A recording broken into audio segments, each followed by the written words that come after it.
is everybody? Come on. Why is he not dying? Like,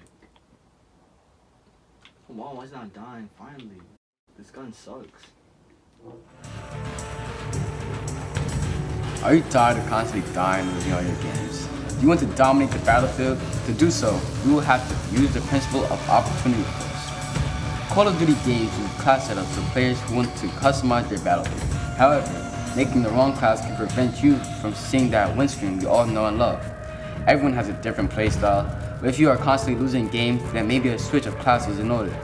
This is where understanding opportunity cost comes in handy. Like in real life, scarcity exists in Black Ops 4 as well. Every player would use every single attachment or perk if they could. The game only allows them to use a limited amount of space to do so. This is why players examine each class and see which ones are the best alternatives. Let's say the next game takes place on a long-range map. Would a shotgun be more beneficial than having a sniper?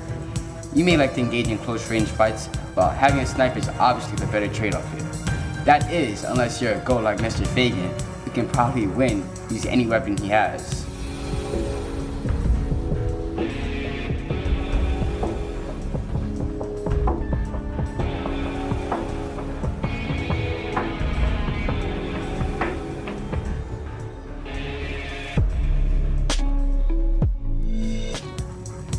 Let's also say that you're currently making a sniper class. You've selected all the perks and attachments you could, but you also want a secondary in hand just in case you get put in a tight situation.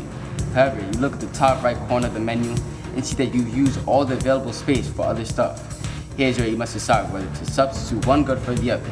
Is having the secondary really worth it? Do you really want to give up essential attachment? Is having more perks necessary? To get a better understanding of what's at stake, one must look at the opportunity cost of both goods.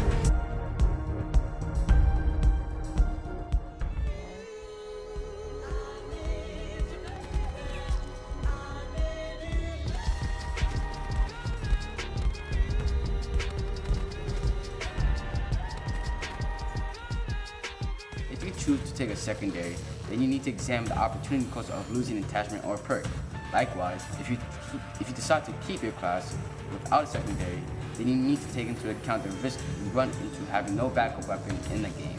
Whichever option has the least amount of opportunity cost for the gamer is what they'll choose, similar to how people think in making real-life decisions. Now, what if you just really have bad aim and can't adjust to using a sniper? Then maybe a heavy machine gun is more your style. With this class, having a bad aim doesn't matter since it allows you to shoot hundreds of rounds at a very fast pace. The more attachments you have, the better the class becomes. In this sense, the opportunity cost of the heavy machine gun is less than a sniper.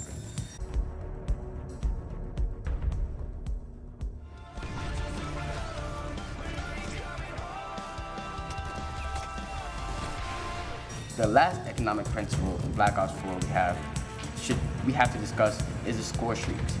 These are gained through the amount of points you obtain in a match. The score streaks you choose depend on what game mode you're playing, but most importantly, how good your skills are. If you're a mediocre player running high score streaks, chances are you probably won't get this opportunity to use them. On the other hand, if you're a GOAT like Mr. Fagan and pretty good at the Black Ops 4, then having some high streaks will prove to be efficient. Hostiles have destroyed your UAV.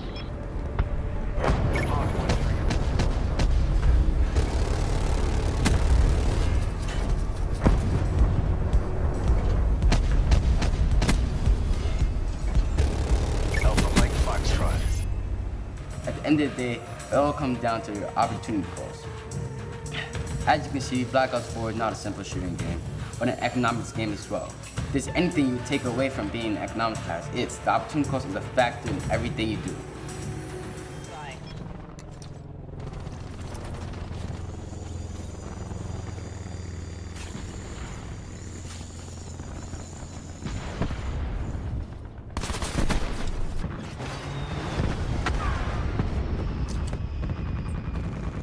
Enemy UAV above. Hostile established multiple UAV. Dart, ready to deploy. Multiple hostile UAVs operating.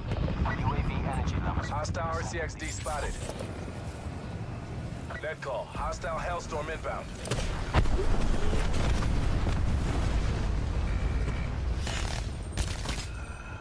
Hostile Mantis inbound.